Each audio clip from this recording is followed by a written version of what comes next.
اوسكالتيشن اوف ذا هارت. اول حاجه نلبس السماعه بحيث ان الفتحتين دول يكونوا باصين لقدام،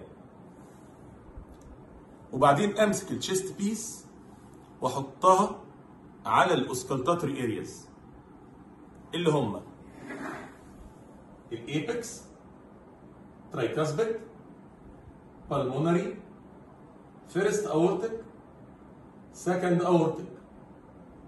لو لقيت في ميرمر على الايبكس بحرك السماعه في اتجاه الاكزيلا، لان الميترال ريجيرج بيتسمع ماكسيمالي على الايبكس ويبروباجيت للاكزيلا. لو سمعت ميرمر على البيز بحرك السماعه في اتجاه الكاروتيدز. ليه؟ لان الاورتيك والبالمونري ستينوزس بيتسمعوا ماكسيمالي على البيز لكن بيبروباجيت للكاروتيدز. بعد كده اقوم مركز على الليفت باراسترنال اريا، وهي تشمل البالمونري والسكند اورتيك اريا والترايكاسبيد اريا. كل اريا من دول موجوده فين؟ مكانها فين؟ الفيرست اورتيك اريا موجوده في السكند سبيس اليمين، 1 finger from the sternal edge. السكند اورتيك اريا موجوده في الليفت ثيرد سبيس، 1 finger from the sternal edge. البلمونري اريا موجوده في الليفت سكند سبيس، 1 finger from the sternal edge. ترايكاسبيد اريا موجوده at the lower end of the left sternal border من الرجل من 4 وانت نازل. بعد كده الايبكس. اين تقع الايبكس؟ هتقول لي في الليفت فيفث سبيس ميد كلافيكولار لاين. لا، ده الاناتوميكال سايت. العيان مش بالضروره يكون الايبكس بتاعته في النورمال سايت، ممكن تكون شيفتد. ولذلك الايبكس اللي بحط عليها السماعه اللي ينطبق عليها التعريف it is the outermost lowermost palpable visible strong pulsation على الشيست وول. يبقى لازم اطلعها بالانسبكشن ثم بالبالبيشن. لو لقيت الايبكس في نقطه معينه ينطبق عليها التعريف انها الاوتر موست لور موست pulsation وهي الفيزيبل، هي نفسها في نفس المكان اللي فيه هي palpable، يبقى هي دي الايبكس. لو لقيتها فيزيبل في حته وبالبابل في حته باخد البالبابل. لقيتها فيزيبل بس ومش بالبابل باخد الفيزيبل. لقيتها بالبابل بس ومش فيزيبل باخد البالبابل. لو لقيتها مش فيزيبل ولا بالبابل بطلعها بالاوسكالتيشن. بحط السماعه على الاناتوميكال سايت اللي هو الليفت فيفث سبيس ميد كلافيكولار لاين، وابتدي احرك السماعه بره وجوه وفوق وتحت، واشوف اعلى مكان مسموع عليه الاصوات فين، سواء ساوندز او ميرمرز. يبقى ده مكان الايبكس. والحركه دي انا عايزك تعملها في كل الارياز. بمعنى ان لما تسمع ميرمر على اريا او حتى لما ما تسمعش، زحزح السماعه بره وجوه وفوق وتحت شويه، لان ساعات الصوت ما بيبقاش مسموع على الاريا بالملي. طيب دي اماكن الاوسكالتاتوري ارياز. احط الشيست بيس ازاي؟ اول حاجه احط الكون على الايبكس ثم الديافرام على الايبكس، وبعدين اكمل بالديافرام. لما احط الكون على الايبكس لازم احطه لايتلي، لان لو ضغطت عليه هيستريتش الاندرلاينج سكين ويحوله لديافرام فيفقد قيمته ككون. طب لايت يعني قد ايه؟ لا، دي بتيجي بالتجريب. يعني انا بضغط واخف السماعه بالتدريج ببطء شديد، طول ما الصوت اللي انا سامعه بيعلى اخف اكتر. اول ما الاقيه بدا يضعف اقوم ضاغط تاني سنه. يعني لما بقول بضغط لايتلي بجرب. بدور على ايه وانا حاطط الكون؟ بدور على رامبلينج ميرمر او فيرست او ثيرد او فورث ساوندز، لانهم لو بيتش بيتسمعوا كده. الفيرست ساوند اللي هو مع طلعه البلس، والثيرد ساوند اللي هو ضربه مزدوجه مع نزله البلس، والفورث ساوند ضربه مزدوجه مع طلعه البلس. طبعا الضربه المزدوجه دي بتبقى الاديشنال ساوند اللي هو الثيرد او الفورث زائد النورمال ساوند اللي جنبه.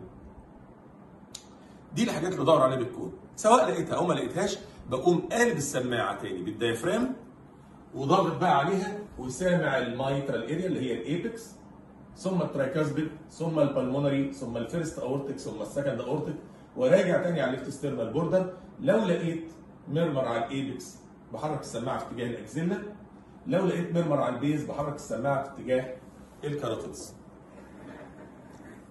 ده التكنيك اللي انا بعمل بيه الاوسكالتيشن. طيب هشخص ازاي عن طريق الاوسكالتيشن؟ قبل ما احط السماعه، مش بعد، قبل ما احط السماعه على اي اوسكالتاتوري اريا من دول بسال نفسي ايه التشخيصات اللي اصواتها بتتسمع ماكسيمالي على الاريا دي، واستدعي الاصوات دي في خيالي. مش قادر استدعي الاصوات، استدعي الاشكال اللي هنرسمها على السبوره دلوقتي واحولها لاصوات. هو انا ممكن احول الشكل لصوت؟ يعني مثلا ده شكل كلمه بروباجيشن، لو قريتها في سرك انت كده حولتها لصوت. فانت اي شكل للميرمر من اللي هنرسمهم دلوقتي او للاوسكالتاتوري فايندنجز اللي هنرسمهم دلوقتي تقدر تحوله لصوت في خيالك. فانت اسال نفسك الاريا اللي انا رايح اسمعها دي ايه التشخيصات اللي بتتسمع عليها ماكسيمالي،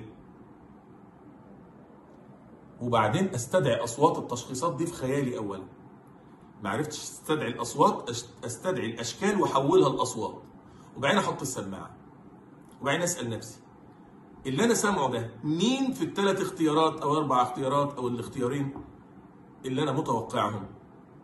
هشخص خلال ثواني. لو لقيت ميرمر مختلف عن اللي انا متوقعه يبقى ده بروباجيشن من حته ثانيه. ما علقش عليه. اعلق عليه ليه؟ ما انا كده كده رايح للحته الثانيه دي وانا بلف، انا مش كده كده هسمع كل حته. لما ابقى اروح لها ابقى اعلق عليه. طب افرض ما سمعتش ميرمر، سمعت فيرست وسكند، خلاص يبقى نورمال.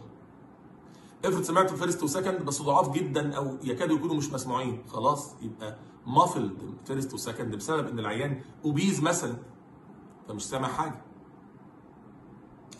لو رحت بقى لفيت في الارياز الثانيه ولقيت اللي انا كنت متصور انه بروباجيشن ده مش موجود فيهم، بمعنى انه مسموع اعلى مكان له في المكان الاولاني اللي انا حطيت فيه السماعه، يبقى انا كنت غلطان لما قلت ده بروباجيشن.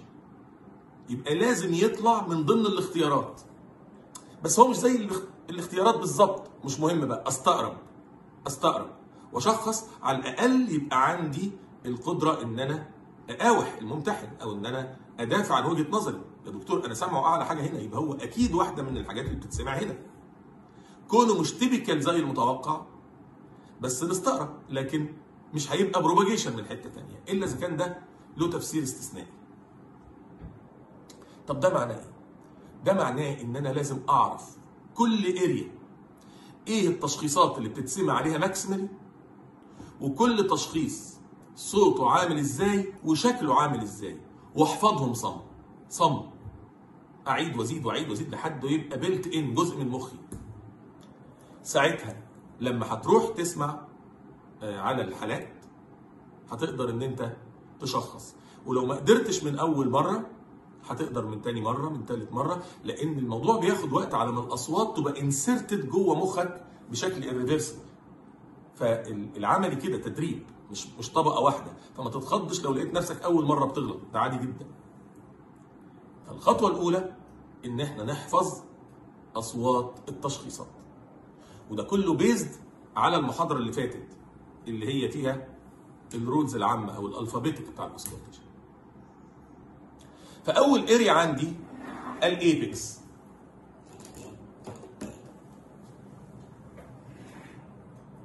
ايه الاصوات المتوقع سماعها ماكسيمالي على الايبكس؟ الميترال ستينوزس، الميترال ريجيرج، الدبل ميترال. عايز اعرف الميترال ستينوزس صوته عامل ازاي، والميترال ريجيرج صوته عامل ازاي، والدبل ميترال صوته عامل ازاي، وبعدين استدعي الاصوات دي في خيالي، وبعدين احط السماعه على الايبكس. لو لقيت واحده منهم بشخص، ولا واحده تبقى بروباجيشن. ما سمعتش حاجه خالص يبقى يا فيرست سكند نورمال يا فيرست وسكند بطل. طيب يبقى ده اول حاجه. طيب على الترايكاسبيد اريا بتوقع ايه؟ ترايكاسبيد ريجيرج. طب والترايكاسبيد ستينوس والدبل ترايكاسبيد يا دكتور احتياطي، لان هم صعب ينزلوا لك، انما تبقى عارف اصواتهم احتياطي لما ما يطلعش ان الترايكاسبيد اريا ده ترايكاسبيد ريجيرج. لكن عشان اضيق اختياراتي واشخص اسرع احط الترايكاسبيد ريجيرج هو ده اللي في الايبكس. سمعت حاجه غيره يبقى يا اما بروباجيشن يا اما فيرست وسكند. الفيرست اورتيك اريا والسكند اورتيك اريا بسمع عليهم الاورتيك فالف ديزيز اللي هم الاورتيك ستينوزس، الاورتيك ريجيرج، الدبل اورتيك. صحيح ان الاورتيك ستينوزس بيتسمع اعلى حاجه على الفيرست اورتيك اريا، والاورتيك ريجيرج بيتسمع اعلى حاجه على السكند اورتيك اريا، لكن ممكن يسمعوا في بعض، فلازم احط الثلاث احتمالات في كل اريا منهم. سمعت حاجه غيرهم يبقى يا اما بروباجيشن يا اما فيرست وسكند. بعد كده انقل السماعه على البلمونري اريا. بدور على ايه؟ بدور على بالمونري هايبرتنشن. طب والبلمونري ستينوس والبلمونري ريجيرج والدبل بالمونري احتياطي ما بينزلوش كتير، فانا اضيق اختياراتي احسن وادور بس على البلمونري هايبرتنشن. ما لقيتهمش يبقى ده يا اما بروباجيشن يا اما فيرست وسكند. الليفت ستيرنال بوردر اللي هي البلمونري اريا والسكند اورتيك اريا والترايكاسبيد اريا لازم احط معاهم ديفرنشال دايجنوزس اضافي اللي هم الفي اس دي والفالف ريبليسمنت اللي هو الصمام الصناعي. ما سمعتش حاجه مني خالص يبقى ده قد يكون بروباجيشن او نورمال فيرست وسكند. دايما وانا بسمع احط ايدي على الكاروتيد بالثumb كده، او احط ايدي على الايبكس، او الاحظ حركه السماعه فوق الايبكس.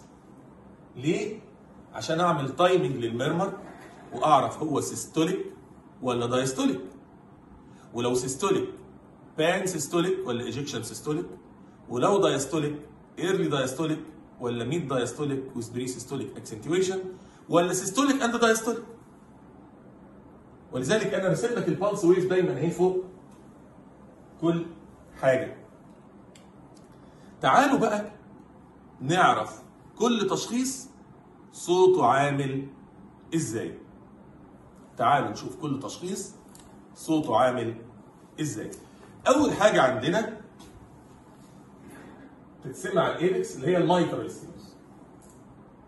الميترال ستينوز صوته عامل ازاي؟ 5 اصوات، 3 مع نزله البلس و2 مع طلعه البلس. 3 مع نزله البلس و2 مع طلعه البلس. ايه هم الثلاثه اللي مع نزله البلس؟ اول حاجه اللي هو السكند ساوند. احنا اتفقنا ان السكند ساوند بيبقى مع نزله البلس، بيبقى صوته عامل كده اهو. يعني ودي السماعه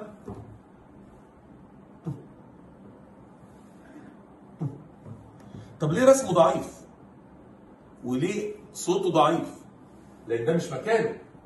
مكانه انه يتسمع على البيز، فانا هنا السماعه على الايبكس. تاني حاجه تتسمع مع النزله اللي هي الاوبننج سناب، ودي صوتها عامل كده، ودي مع النزله برضه.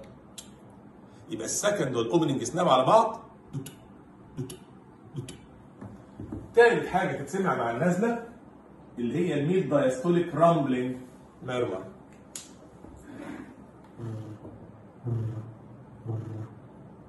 يبقى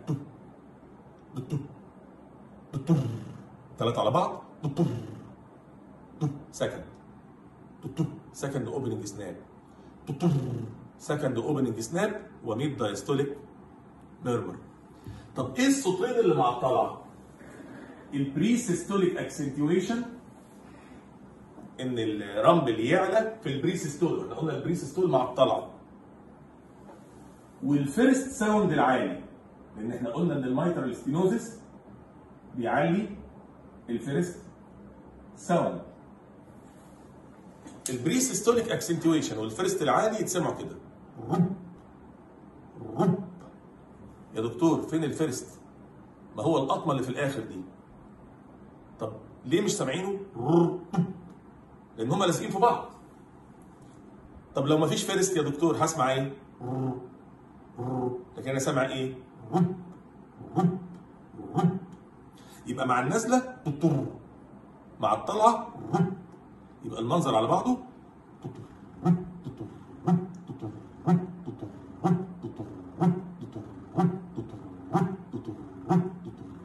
بص هنا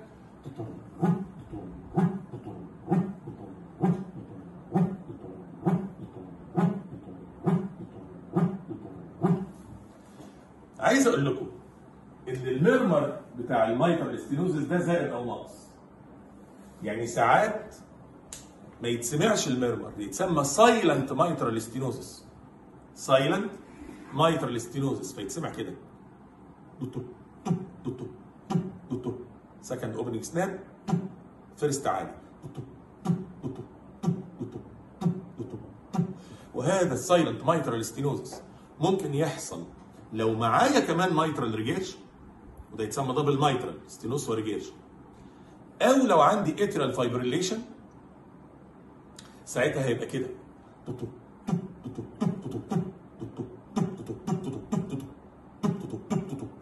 لان الاترال فايبريليشن بيبقى الريجلر. او لو فيري مايلد او لو فيري تايت ميترال ستينوز، يعني لو بسيط قوي او شديد قوي الميرمر ما يتسمعش. ولو معاه اترال فايبريليشن الميرمر ما يتسمعش بس هيبقى ملخبط. ولو معاه مايتر ريجيرش يعني دبل مايتر، وفي اسباب ثانيه يعني، بس انا بقول دول المهمين. طيب قبل ما اقول ان ده سايلنت مايترال ستينوزس، اعمل محاوله ان انا اظهر الميرمر. اظهر الميرمر ازاي؟ بالاكسرسايز. احنا قلنا الاكسرسايز بيعلي الميرمر اوف مايترال ستينوزس. يبقى نقول ان الميرمر ده بيزيد بالاكسرسايز. نرجع تاني للكلاسيك مايترال ستينوزس.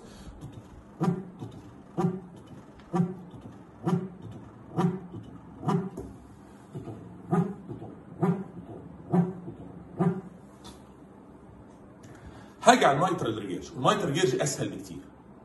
اولا هو سوفت مش رامبل. ثانيا سيستوليك، يعني مع طالعه البلس. ثالثا انه بان سيستوليك، يعني لونج وبلاتو. حتى من غير حركه السماعه سهل قوي اعرف ان هو بان سيستوليك. في بدايته في مافلد فيرست ساوند، يعني الفيرست ساوند غير مسموع لان الصمام ما بيقفلش. مافلد فيرست ساوند. وهو بان سيستوليك. بان سيستوليك وسوفت، يعني مع الطلعه اهو، ولونج اند بلاتو. اخره هسمع سكند زائد او ناقص ثيرد. السكند زائد او ناقص، والثيرد زائد او ناقص. الثيرد ساوند هنا دي علامه سيفيريتي للمايترال ريجيرش، فبالتالي مش بالضروره يكون موجود الثيرد ساوند. الثيرد ساوند بلس اور ماينس. لو سيفير مايترال ريجيرش هيتسمع، او لو مايترال ريجيرش معاه ليفت فنتريكولار فيلير هيتسمع، لو ما فيش مش هيتسمع.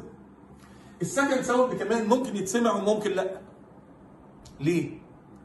لان السكند ساوند ده مش مكانه، وممكن كمان يجي الميرمر يغطي عليه. عشان كده السكند ساوند برضه زائد او ناقص. يبقى الفيرست ساوند هيبقى ضعيف مافل غير مسموع، والسكند والثيرد زائد او ناقص. هذا الميرمر بيبروباجيت للاكزيلا. طيب ممكن بقى تقول لي يا دكتور ده هيتسمع ازاي الصوت ده؟ اهو.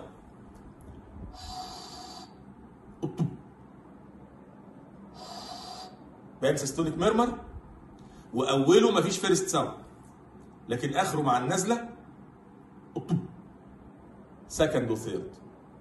ما هو السكند والثيرد مع النزله.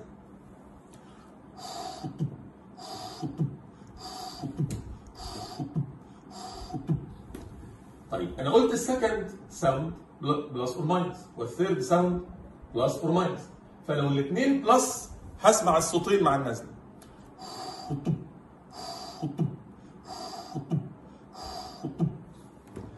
لو الصوتين ماينس مش هسمع الصوتين. لو واحد بلس والتاني ماينس هسمع دبه واحده.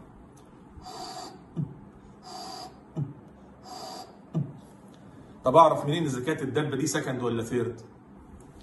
اطلع على البيز، لو عليت يبقى ده سكند لان السكند بيعلى هنا.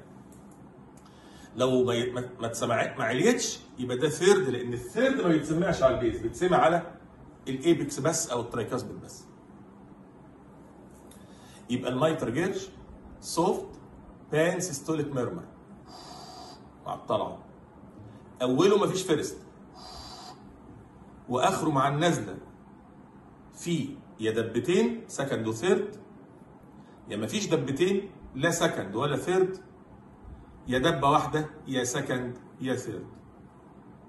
مايترال ريجيرج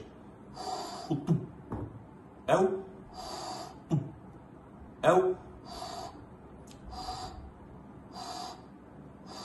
هذا الميرمر لو طلعت في اتجاه الاكزيلا هتلاقيه ماشي معايا في اتجاه الاكزيلا. هاجي بقى على الدبل مايترال. الدبل مايترال عباره عن مايترال ريجيرج زائد مايترال ستينوز، فهسمع المايترال ريجيرج اللي هو البانسيستوليك سوفت ميرمر اللي رايح للاكزيلا اللي احنا لسه عاملينه، وفي اخره بلس اور ماينس سكند وثيرد ساوند. لكن الفرق ان هلاقي في اوله فيرست ساوند عالي. جه منين ده؟ ده بتاع المايترال ستينوز. فيرست ساوند عالي اللي هو بتاع المايترال ستينوز. يعني بدل ما اسمع مايترال ريجيرج كده هحط في اوله فيرست ساوند يبقى كده.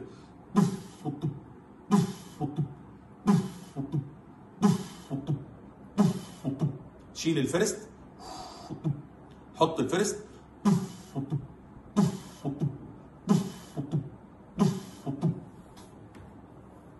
هتقول لي امال فين الميرمر بتاع المايترال ستينوزس؟ سايلنت. هل دايما المايترال ريجيرج بيخلي المايترال ستينوزس سايلنت؟ لا. احيانا الميرمر بتاع المايترال ستينوزس يتسمع في الدبل مايتر اللي هو الرامبلنج دايستوليك ميرمر ده اهو، يتسمع هنا. نكتب عليه بس زائد او ناقص. في الحاله دي اسمعها ازاي؟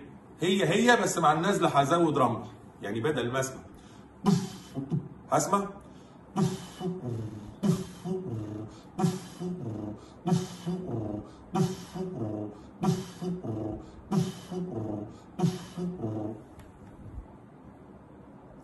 يبقى المايتر ريجيرج حط في اوله فيرست ساوند يبقى دبل مايتر بلس اور ماينس رامبلنج دايستوليك ويبقى دبل مايترال برضه. يبقى في دبل مايترال ابو رامبل ودبل مايترال ابو من غير رامبل. اهم حاجه تعرفها ان الفيرست ساوند والثيرد ساوند والرامبلنج دول لو بيتشد ساوندز بيتسمعوا بالكون ابلايد لايتلي. لو خفيت الكون اسمعهم احسن، لو ضغطت على الكون هسمعهم اوحش. بينما السوفت ميرمر ده هاي بيتشد ساوند، السوفت ميرمر بتاع المايتر ريجيرج، فده بيتسمع بالديافرام او بالكون مضغوط عليه. كويس؟ طيب كل هذه الاصوات بتاعت المايترال عايزين نعرف عنها معلومه. ايه هي؟ ان كلها بتزيد في الليفت لاترال بوزيشن.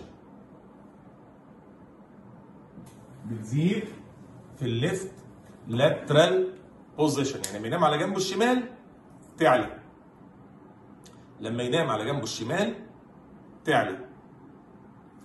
الحاجه الثانيه اللي عايزين نعرفها عن الميرمرز بتاعت الايبكس بتاعت الميترال، ان لو جه معاها اي اف هيحصل فيها 4 تغيرات. 1 2 3 4.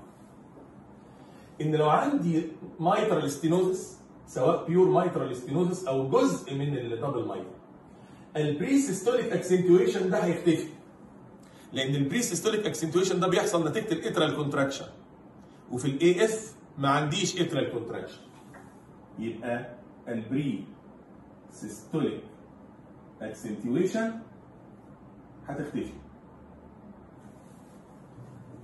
الحاجه الثانيه ان الفيرست ساوند هيبقى فاريبل يعني يعلى ويوطى، لان احنا قلنا اللي بيخلي الفيرست ساوند فاريبل هو الاتريال فايبريليشن. ثالث حاجه الثيرد ساوند، طبعا الفيرست ساوند هيبقى فاريبل بروفايدد انه اصلا عالي، يعني مايترال ستينوزس، مش بروفايدد ان اصله واطي في المايترال ريجيرشن، ان اللي اصله واطي هيفضل واطي حتى لو جاله اي اف. فاذا الفاريبل اس 1 معناها ان الفيرست كان عالي يعني مايترال ستينوزس وبقى فاريبل. ثالث حاجه الاس 3 بتروح وتيجي تبقى فاريبل برضه، لان الاس 3 دي متعلقه بالفيلنج، والفيلنج متغير في الاي اف. الحاجه الرابعه ان الريزم هيبقى irregular. طيب ممكن تضرب لي مثال يا دكتور بده؟ لو انا عندي كلاسيك مايترال ستينوزس اللي هو اول صوت بيتسمع ازاي؟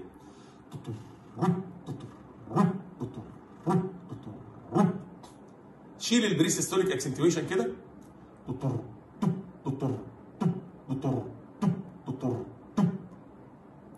طيب خلي الفيرست ساوند فاريبل كده،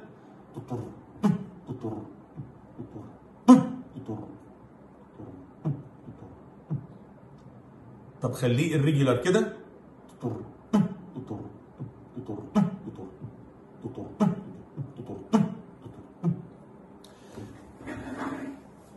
والميد دايستوليك رامبل ده اللي احنا سامعينه ده اللي ما اختفاش ممكن يختفي برضه، ممكن يختفي ويعمل لي سايلنت مايترال ستينوزس مع اي اف، فيبقى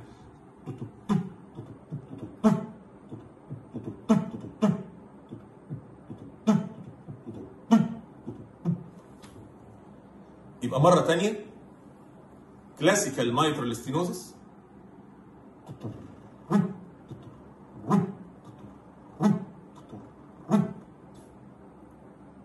حط عليه اي اف، شلنا البريسيستوليك اكسنتويشن، خلي الفيرست فاريبل خليه الريجل، خليه سايلنت،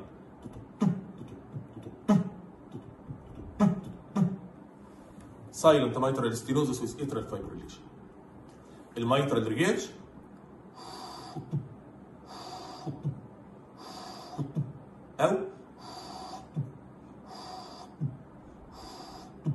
او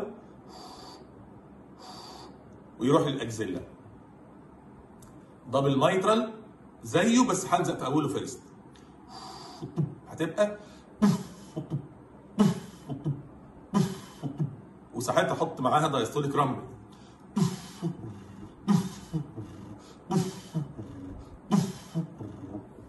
الفيرست ساوند والثيرد ساوند والرامبل بيتسمعوا افضل بالكون ابلايد لايتلي، لو ضغطت على الكون مش هيتسمعوا كويس. كل الاصوات دي بتزيد في الليفت لاترال بوزيشن. اهم حاجه عندي ان الصوت يبقى لايق على الرسمه، عشان لما هتيجي تذاكر بعد كده هتذاكر الرسمه وتحولها لصوت وتستدعيها في خيالك. وبعدين تحط السماعه، يا ترى مين في الثلاثه؟ مايترال ستينوزس، مايترال ريجيرج، دبل مايترال، مايترال ستينوزس مع اي اف، دبل مايترال مع اي اف، ولا واحده منهم تبقى بروباجيشن. ما سمعتش حاجه يبقى فيرست وسكند بس، يا نورمال يا مافلد. فهراجع مره ثانيه ونشوف ايه الايبيكال ميرمرز شكلها عامل ازاي. مايترال ستينوزس، مايترال ريجيرج،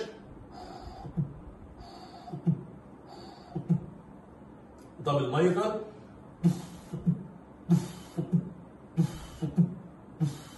او دي الاصوات اللي بنسمعها على الايبكس.